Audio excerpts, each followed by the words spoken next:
बयबो नायगिरि नोंथांमोनखौ आंनि मुगानि रादाब इउटुब चेनेल बरायनानै लाग्रोबाय। दिनै आं होनो सानदों रांखान्थि आयदानि माखासे गोनां सोंनाय आरो फिननाय। बे सोंनाय आरो फिननाया दा जानो गोनां आसाम दाइरेक्ट रिक्वायरमेन्ट आरो माखासे गुबुन इन्टारभिउफोरनि थाखाय गोनांथि जागोन होननानै आं सानो। बेनिखायनो बे माखासे गोनां सोंनाय आरो फिननायखौ मोनबाय थानो थाखाय नोंथांमोना आंनि बे चेनेलखौ अननानै फल' खालाम। बिदिनो गोनां सोंनाय आरो फिननायखौ मोनबाय थागोन। अब्ला नायलांदो नोंथांमोना फारि फारियै। सेथि सोंनायाव दं, सिमा गोनां आबादसालियाव माबादि खामानि गैजारोङै सोमजियो? बेनि फिननाया जाबाय खारिखरि खामानि गैजारोङि। नैथि नं सोंनायाव दं, आथिखालाव भारतआव गं बेसेबां थाव सोदांसालि दं? बेनि फिननाया जाबाय गं 18। थाम नं सोंनायाव दं, भारत रांखान्थिया जाबाय मा रोखोमनि रांखान्थि? बेनि फिननाया जाबाय गलाय रांखान्थि। ब्रैथि नं सोंनायाव दं, भारत सरकारनि खोन्दोआव थानाय गासै बेंकनि अनजिमाया गं बेसेबां? बेनि फिननाया जाबाय गं 21। बा नं सोंनायाव दं, सुबुं सम्पद दावगानायनि माबे मोनसेया थांखि नङा? बेनि फिननाया जाबाय थिसननाय राहा बांहोनाय। द'थि नं सोंनायाव दं, माबे मोनसेया दिहुनथाइनि दालाय नङा? बेनि फिननाया जाबाय हाथाइ। स्निथि नं सोंनायाव दं, सुबुं सम्पदआ फोरमायो? बेनि फिननाया जाबाय मावनायनि जोथोन हमनो हानाय मानसिखौ। दाइनथि नं सोंनायाव दं, दैमानि बाला हाखौ नोगोरसिम लाबोनाया मा बानजायनाय सोरजियो? बेनि फिननाया जाबाय जायगानि बानजायनाय। गोदान रांखान्थि राहाया मोनबैसे रोखोमनि? बेनि फिननाया जाबाय 4 रोखोमनि। जिथि नं सोंनायाव दं, आसोल रांनि गुबै ओंथिया मा? बेनि फिननाया जाबाय दिहुनग्रा बेसाद। जिसेथि नं सोंनायाव दं, माबे मोनसेया आबादनि खामानिनि सरजाबनाय थाया? बेनि फिननाया जाबाय दारिमिन गायसननाय। जिनैथि नं सोंनायाव दं, माबेबा मोनसे बोसोरनि हादर दिहुननाय गासै बाहायजाथावना बेसादनि बेखेवरिखौ बेसेन बुंनाय जायो? हादोरारि आय। समाजारि दावगानायनि गाहाय थांखिया जादों जिउ खांनायनि मान दावगानाय। 14थि नं सोंनायाव दं, आसामनि गिबि साहा कम्पानि दानाय जादोंमोन? बेनि फिननाया जाबाय 1839 मायथाइयाव। 15थि नं सोंनायाव दं, गाहायाव फोरमायनाय माबे मोनसेया जोंनि हादराव आयेन बेरेखा होननानै फोसावदों? बेनि फिननाया जाबाय बिबायारि खान्थि। माबे मोनसेया खाउरिनि खामानिजों सोमोन्दो गैया? बेनि फिननाया जाबाय खाउरि रांखान्थि राहा।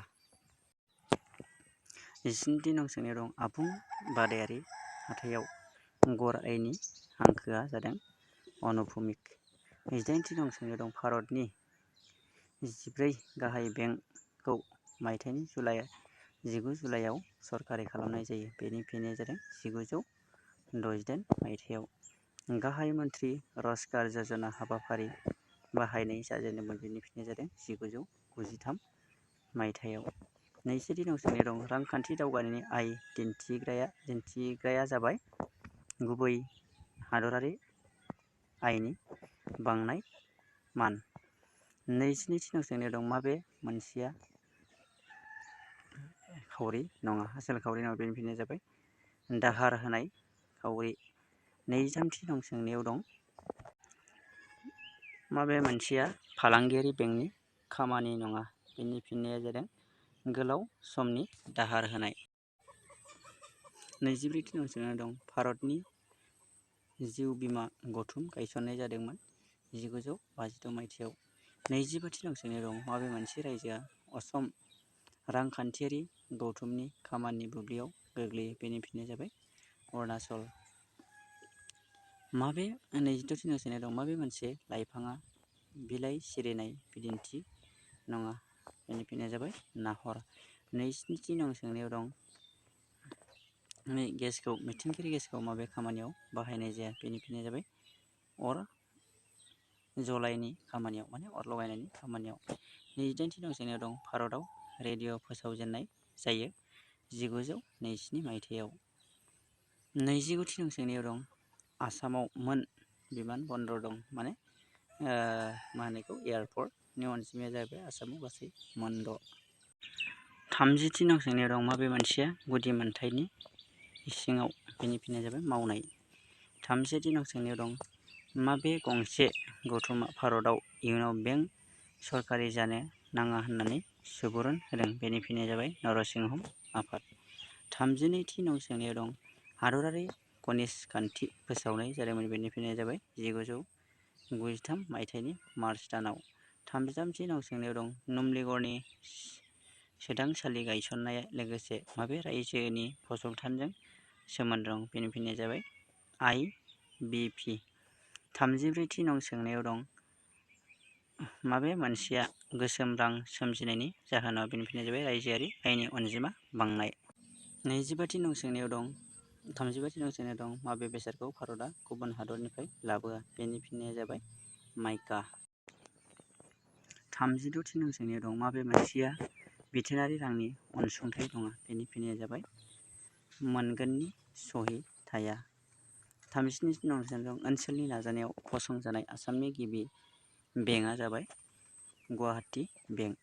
38थि नं सोंनायाव दं माबे मोनसे खाउरिनि फारि दावगानायाव गोग्लैया? बेनि फिननाया जाबाय आमनट खाउरि। 39थि नं सोंनायाव दं माबे मोनसेया खाउरिनि आखु नङा? बेनि फिननाया जाबाय खाउरिनि बाहायनाय गुन। 40थि नं सोंनायाव दं भारतारि रायजो खोन्दोनि गिबि थिखा दारिमिनमोन? बेनि फिननाया जाबाय भिलाई। 41थि नं सोंनायाव दं गिबि गोजाननु मिरु भारतआव गायसननाय जादोंमोन? बेनि फिननाया जाबाय दिल्लीयाव। 42थि नं सोंनायाव दं भारतारि दारिमिननि मादाव देरसिना जाबाय? बेनि फिननाया जाबाय बक्साइट दारिमिन।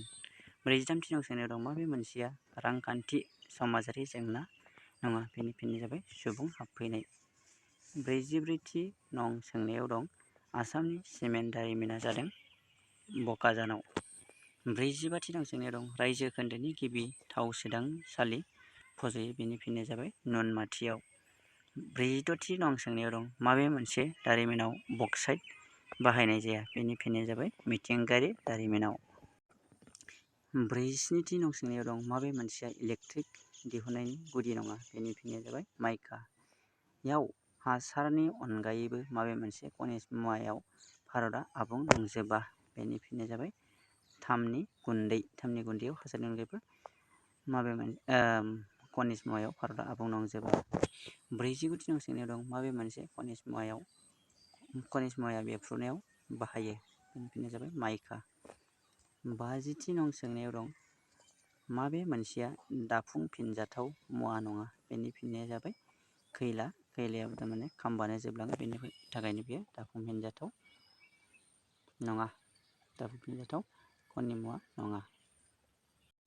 थ' लोगोफोर दिनैनि रांखान्थि आयदानि माखासे बेसेन गोसा सोंनाय आरो फिननायखौ बेखिनियावनो दोनथ'नाय जाबाय। जुदि भिडिअखौ मोजां मोनोब्ला लाइक, कमेन्ट, शेयार आरो साबस्क्राइब खालामनो दाबाव। बिदिनो गोदान सोंनाय आरो फिननायफोरखौ बे चेनेलनि गेजेरजों